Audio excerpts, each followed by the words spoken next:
Hello, welcome to legal awareness web series. RSS के मुखिया श्री मोहन भागवत जी का फिर एक बड़ा बयान आया है।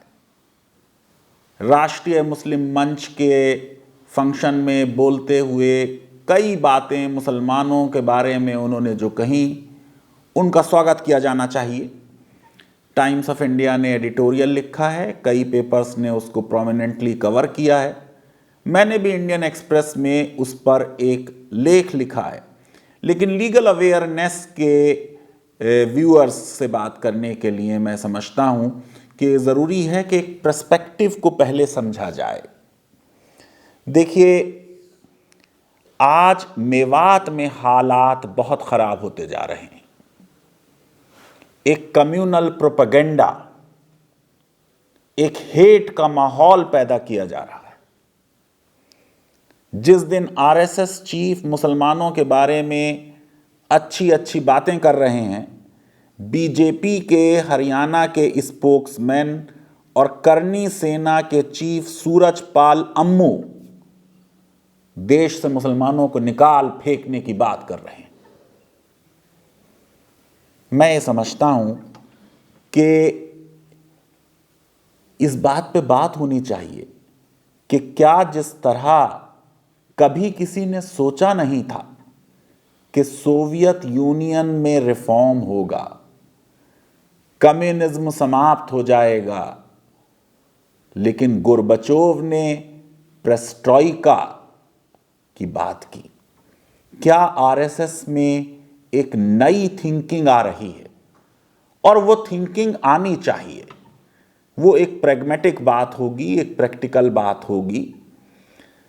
व्हाट्सएप यूनिवर्सिटीज में चल सकता है कि जो स्पेन में हुआ वो भारत में हो सकता है, या जिस तरह हिटलर ने यहूदियों के साथ किया वो भारत में हो सकता है। लेकिन ना ये आरएसएस का विजन हो सकता है, ना ये प्रैक्टिकल हो सकता है कि 17-18 करोड़ मुसलमानों को नज़रअंदाज कर दिया जाए, या देश से निकाल दिया जाए, या उनको सेकंड कैटेगरी का सिटीजन बना दिया जाए। जब तक देश का संविधान है, सारे सिटीजन्स के अधिकार एक रहेंगे। मैं समझता हूं कि आरएसएस चीफ से एक डायलॉग होना चाहिए। जो उनकी थिंकिंग है उस पे कुछ और बात होनी चाहिए, और कुछ कंक्रीट स्टेप्स आरएसएस चीफ को सरकार को लेने के लिए कहना चाहिए, ताकि एक क्रेडिबिलिटी बनकर ये झगड़ा, समाज का डिवीजन, पोलराइजेशन, ये समाप्त हो। इस्लाम का मतलब तो पीस है। पीस होने के लिए डायलॉग जरूरी है, मसलहत है। मैं ये समझता हूं कि बहुत से हिंदुओं को मुसलमानों के बारे में बड़ी गलत फहमियां हैं। इधर चंद सालों में झूठ और प्रोपेगेंडे ने उन गलत फहमियों को बढ़ावा दिया। जैसे एक गलत फहमी यह है कि मुसलमान बहुत ज़्यादा बच्चे पैदा कर कर, पॉपुलेशन बढ़ाकर एक दिन बहुमत में आ जाएंगे और देश की हुकूमत उनके हाथों में होगी। डेमोग्राफिक स्टडीज़ को पढ़ें, पॉपुलेशन स्टडीज़ को पढ़ें। ये स्टैटिस्टिकली इम्पॉसिबल है। मुसलमानों की पॉपुलेशन ग्रोथ का ताल्लुक धर्म से नहीं है। किसी की पॉपुलेशन ग्रोथ का ताल्लुक धर्म से नहीं होता। केरला के मुस्लिम्स की फर्टिलिटी रेट यूपी के हिंदुओं के फर्टिलिटी रेट से बहुत कम है। आसाम के नए चीफ मिनिस्टर, मुझे अफसोस है, एक प्रोपेगेंडा का शिकार हो रहे हैं। आसाम में तो ऑलरेडी नेशनल फर्टिलिटी रेट से कम है पॉपुलेशन ग्रोथ रेट। कभी मुसलमानों की पॉपुलेशन हिंदुओं को ओवरटेक नहीं कर सकती। मुसलमानों को शिक्षा दें, अपने आप पॉपुलेशन रेट कम हो जाएगा। किसी पॉपुलेशन लॉ के बनने से पॉपुलेशन कम नहीं होती। चाइना ने देखिए 1 चाइल्ड नॉर्म लाए और अब उस पॉलिसी के विरुद्ध जा रहे हैं, इंसेंटिव दे रहे हैं। 2050 के आसपास देश की पॉपुलेशन स्टेबलाइज हो जाएगी। ऑलरेडी जो ग्रोथ रेट है उसमें मुसलमानों में सबसे तेजी से कमी आ रही है, फर्टिलिटी रेट। कन्वर्जन को लेके एक प्रोपेगेंडा हो कि मुसलमान सबको, हिंदुओं को मुसलमान कर लेंगे। अभी देखिए प्यू सर्वे आ गया, 1% से भी कम लोग कन्वर्ट होते हैं। 97-98% लोग अपने धर्म के लोगों से शादी करते हैं, यानी लव जिहाद भी एक झूठ है, एक प्रोपेगेंडा। आम हिंदुओं को यह समझाने की बात है कि लव जिहाद हो, कि कन्वर्जन हो, कि पॉपुलेशन हो, ये सब के सब प्रोपेगेंडा हैं, वोटों की सियासत है। इसी तरह मुसलमानों में एंजाइटीज हैं। सीएए और एनआरसी के आने से आम मुसलमानों के दिल में यह एक वहम बैठ गया कि शायद उनसे उनकी नागरिकता छीन ली जाएगी। ज्यादातर मुसलमानों की नागरिकता डॉक्यूमेंट से भी साबित होगी। डॉक्यूमेंट के बेसिस पे नागरिकता अगर दी जाएगी और छीनी जाएगी तो जितनी संख्या मुसलमानों की होगी उससे बहुत बड़ी संख्या हिंदुओं की होगी जिनकी एनआरसी में नाम नहीं आएगा।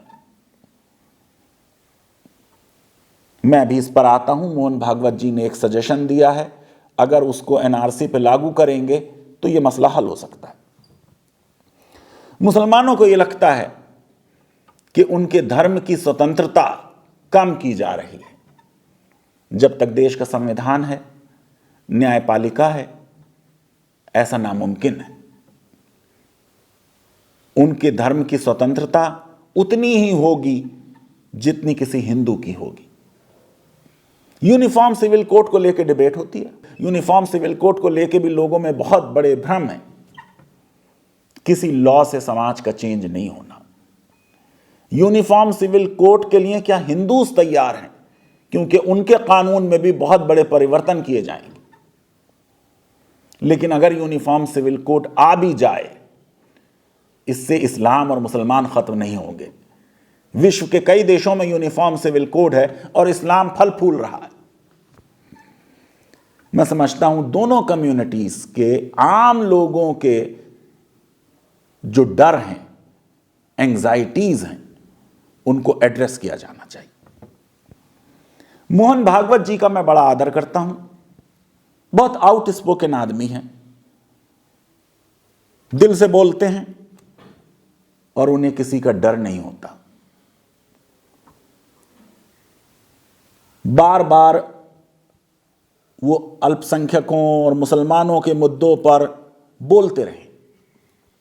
अफसोस ये है कि उनके इतने बोलने के बावजूद टीवी एंकर्स ने हजारों घंटे हिंदू मुस्लिम में वेस्ट किए। टीआरपी के हंगरी इन एंकर्स ने देश को यूनाइट करने के बजाय पोलराइजेशन और डिवीजन और हेट के बीज बोए। कम्युनल, प्रोवोकेटिव, एब्सर्ड बातें कही। मोहन भागवत जी का जो मुसलमानों पे स्टैंड है, लगता है कि यह कोई एक अचानक हुआ चेंज है। कोई कहता है बंगाल के इलेक्शन के बाद एहसास हुआ कि यूपी के मुसलमान अगर एक साथ वोट देंगे तो बीजेपी का नुकसान होगा। मैं इसको नहीं मानता। दिसंबर 2002 गुजरात दंगे हो चुके हैं। केएस सुदर्शन आरएसएस के मुखिया हैं और राष्ट्रीय मुस्लिम मंच आरएलएम की स्थापना हुई। आज इसके पैटर्न इंद्रेश कुमार जी हैं। इंद्रेश कुमार की भी यही सोच है कि हिंदू और मुसलमानों के एक एंसेस्टर्स हैं, एक संस्कृति है, एक उनकी मदरलैंड है। अगर ऐसा है तो झगड़ा काहे का है? वो सोचते हैं कि spirit and soul of India को रियलाइज अगर करना है तो मुसलमानों और हिंदुओं में जो ये आर्टिफिशियल बैरियर्स सियासत ने खड़े किए हैं, ये अपने आप मिट जाएंगे। आप जरा सोचिए, कौन सी एनआरसी 15-17 करोड़ को एक्सक्लूड करेगी? 1 करोड़ भी एक्सक्लूड नहीं हो सकते। अगर एक्सक्लूड होंगे तो सुप्रीम कोर्ट ऑर्डर करेगी कि इनको इंक्लूड किया जाए। 15-17 करोड़ क्या देश से बाहर फेंके जा सकते हैं? कौन सा देश लेगा उन्हें? पाकिस्तान ने तो उन 5 लाख बिहारियों को नहीं लिया जिन्होंने पाकिस्तान जाने का फैसला किया और ईस्ट पाकिस्तान बिहार से चले गए, जो आज बांग्लादेश, वो आज भी बांग्लादेश में पड़े हैं और पाकिस्तान उनको नहीं ले रहा, जो उसके अपने नागरिक हैं। भारत के वो 15-17 करोड़ मुसलमान जिन्होंने पाकिस्तान को रिजेक्ट किया, भारत को एक्सेप्ट किया, फ्यूडलिज्म और इस्लामिक स्टेट को रिजेक्ट किया और सेकुलर और डेमोक्रेटिक भारत को एक्सेप्ट किया, उसको पाकिस्तान क्यों ले लेगा? और वो क्यों एक्सेप्ट कर लेंगे वहां जाना? अगर उनको भेजा नहीं जा सकता तो फिर उनको देश में इंक्लूड किया जाए, एडुकेट किया जाए, मेन स्ट्रीम में लाया जाए ताकि राष्ट्र मजबूत हो। अफसोस यह है कि राष्ट्रीय मुस्लिम मंच का मेन काम था कि मुसलमानों से डायलॉग हो, लेकिन इधर चंद दिनों से वो लोग जो सरकार में कोई पोजीशन चाहते हैं, मुस्लिम यूनिवर्सिटीज में कुलपति बनना चाहते हैं, वो उनके यहां जाते हैं कि उनकी रिकमेंडेशन मिल जाए, और अगर नियुक्तियां उनके कहने पर या उनकी रिकमेंडेशन पर होती हैं तो कल अगर इनमें से कोई कुलपति फेल होगा एडमिनिस्ट्रेशन में, उसका ब्लेम आरएसएस और राष्ट्रीय मुस्लिम मंच पे जाएगा।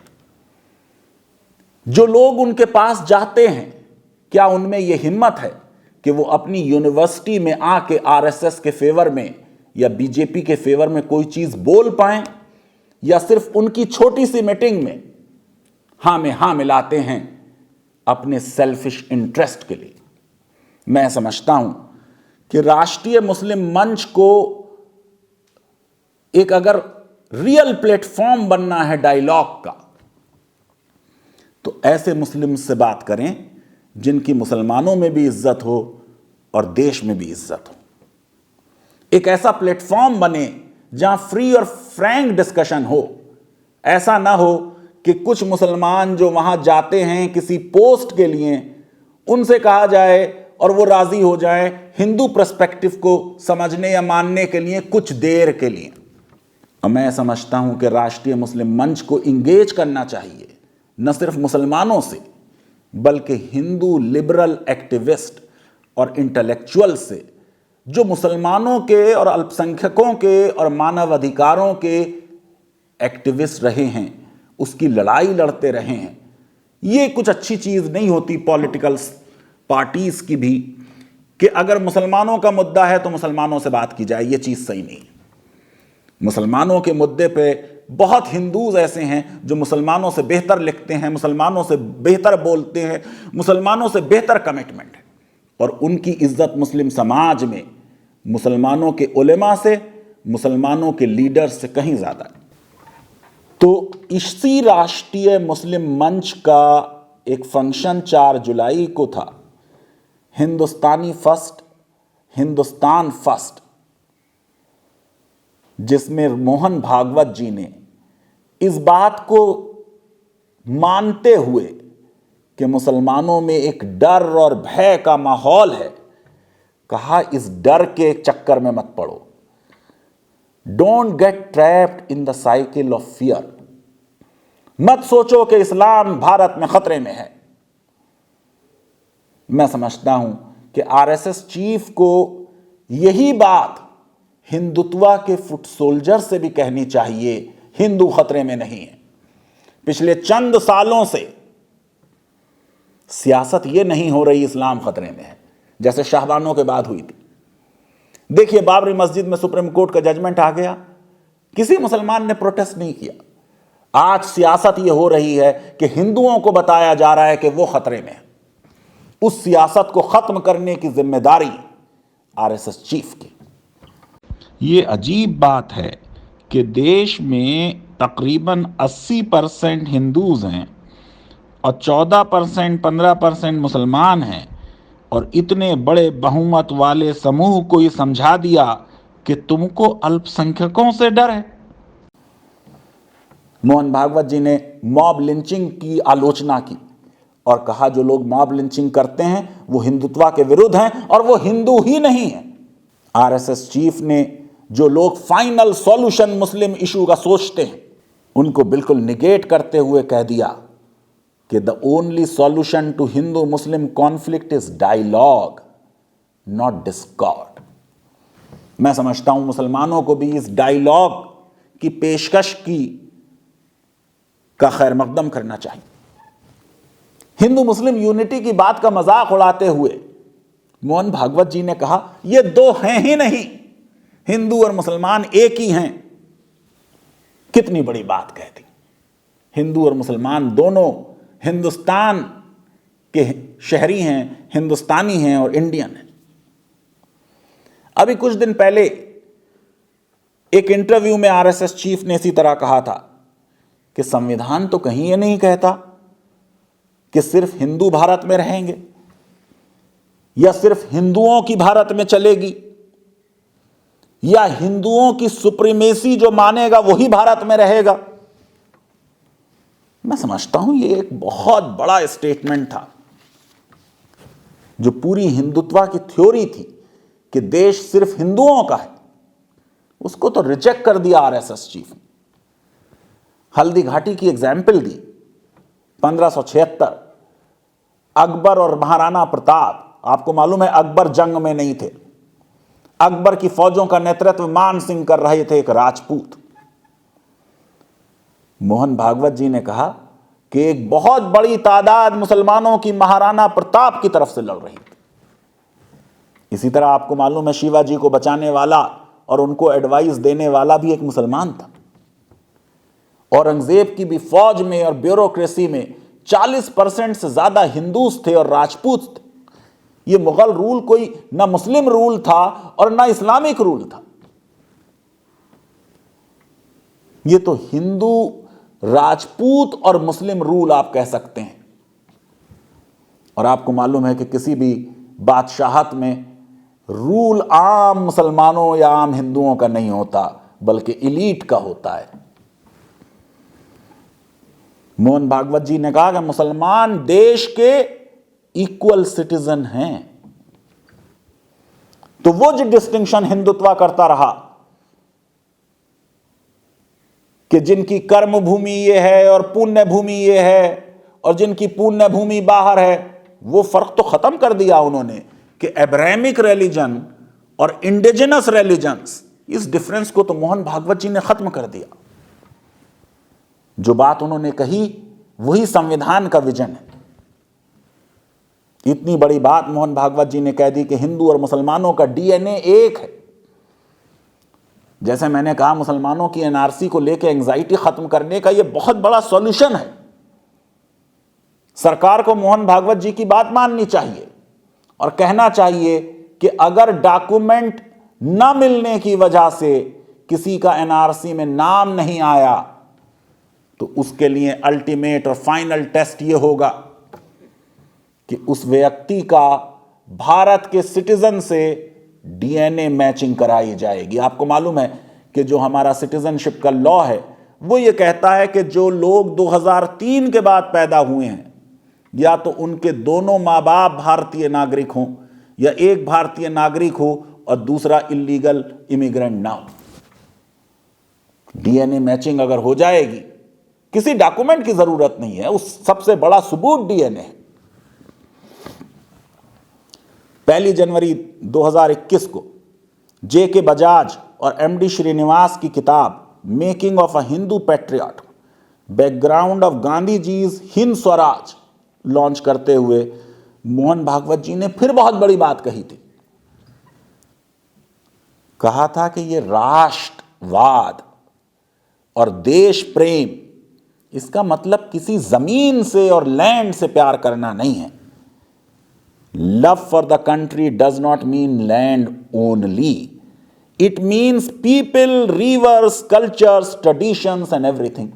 अभी आपको मैंने बताया था प्यू सर्वे के वीडियो में कि कितने मुसलमान ऐसे हैं जो ये समझते हैं कि गंगा में प्योरीफाइंग पावर है।